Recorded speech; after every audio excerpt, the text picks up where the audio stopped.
A ruthless manager locks a cleaner in a bathroom, without knowing she's the CEO's wife and can end her career.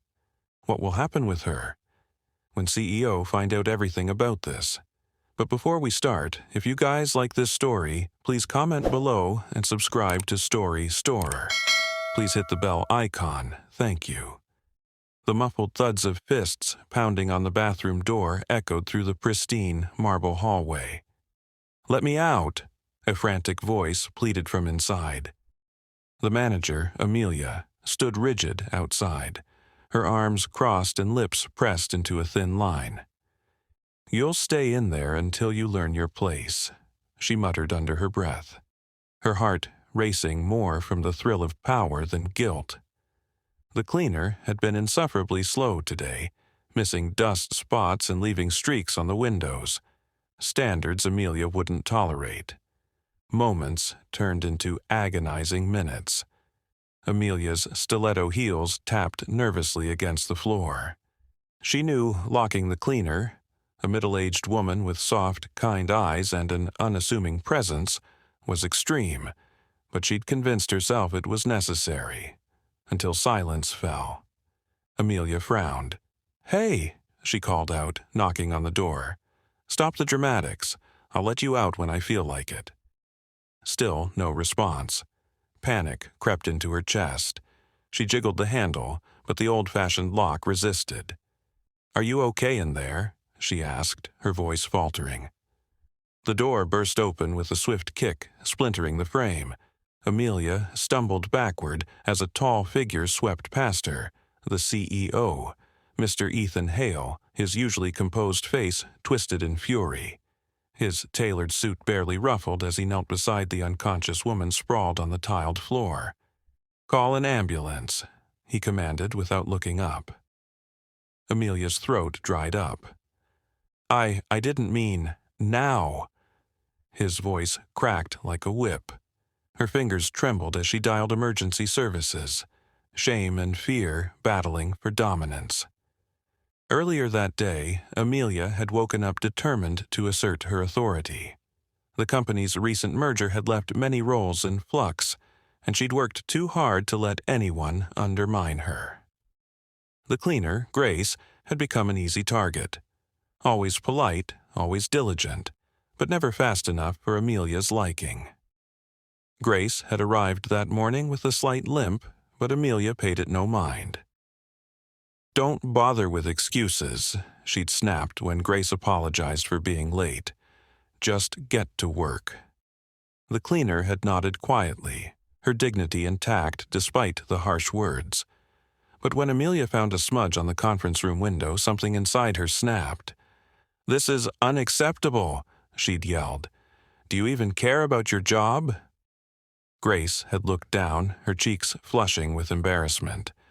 "I'm sorry, ma'am. I'll fix it right away." "No," Amelia had sneered. "You need to learn a lesson." And that's when she'd shoved Grace into the bathroom and locked the door. The paramedics arrived swiftly, their movements precise as they attended to Grace. Amelia stood frozen, heart racing as Mr. Hale remained kneeling beside his wife, his face a mask of fury. He looked up, locking eyes with her. "Do you have any idea who she is?" he demanded, his voice barely controlled. Amelia's throat tightened.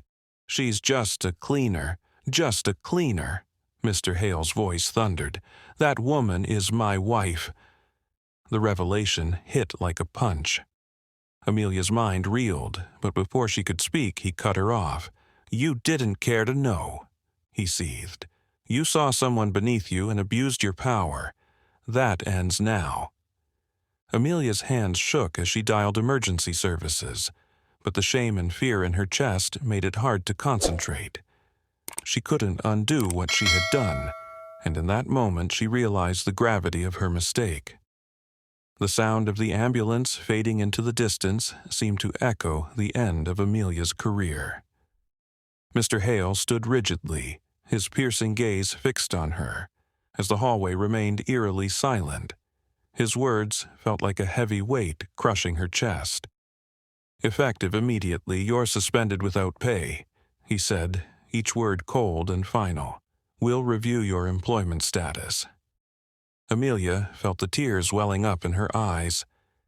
"Please, please, give me a chance to make things right."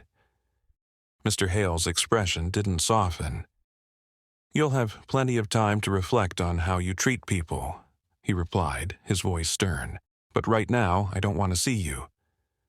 With that, he turned and walked away, leaving Amelia alone, her heart heavy with regret.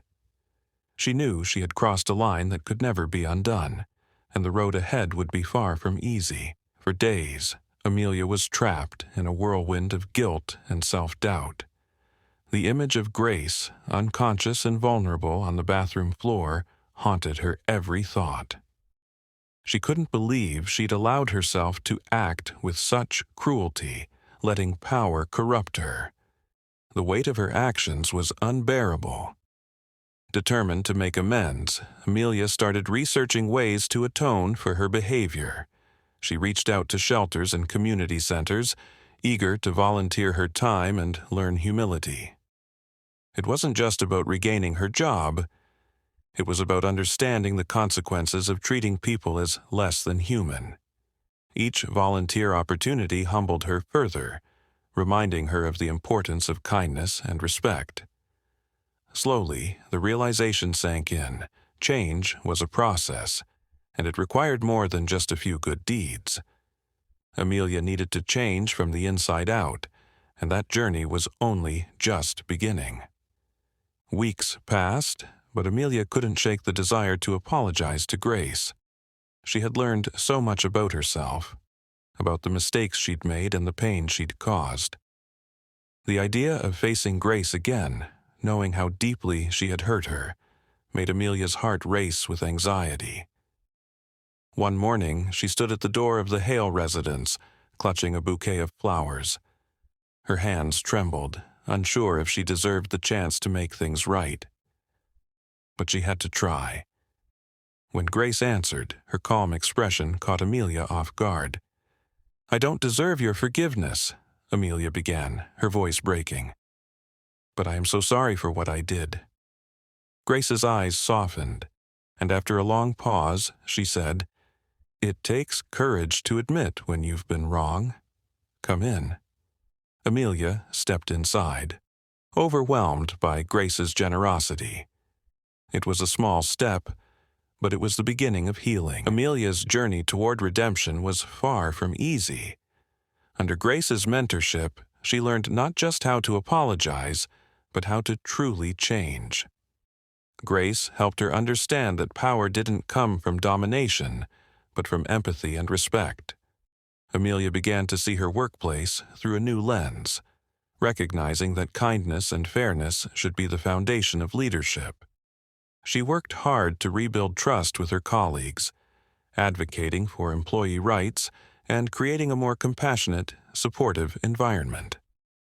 The transformation didn't happen overnight, and there were setbacks along the way. However, Amelia was determined to prove that she was more than her past mistakes. Mr. Hale, once skeptical of her sincerity, watched her efforts closely. Slowly, he began to acknowledge her progress. "People can change," Grace had said to him one day. "Amelia is proof of that." Those words stuck with Amelia, reminding her that redemption wasn't about erasing the past, but about working to build something better. As she continued to grow, she found herself not just seeking forgiveness, but also striving to be a better version of herself every day. Months passed, and Amelia's transformation became undeniable. Standing before her team, she felt a renewed sense of purpose. "We rise by lifting others," she said, her voice steady and full of conviction. It was a phrase Grace had taught her, and it had become her guiding principle. Her team responded with applause, but Amelia's eyes were drawn to Grace, who stood at the back, smiling proudly. It was the first time Amelia truly felt like she belonged, not just in her position, but in the culture she had helped create. Amelia knew that she would always carry the weight of her past mistakes, but now It was a reminder of how far she'd come. She had learned to lead with respect and humility, and it was that lesson that would guide her forward into a brighter, more compassionate future.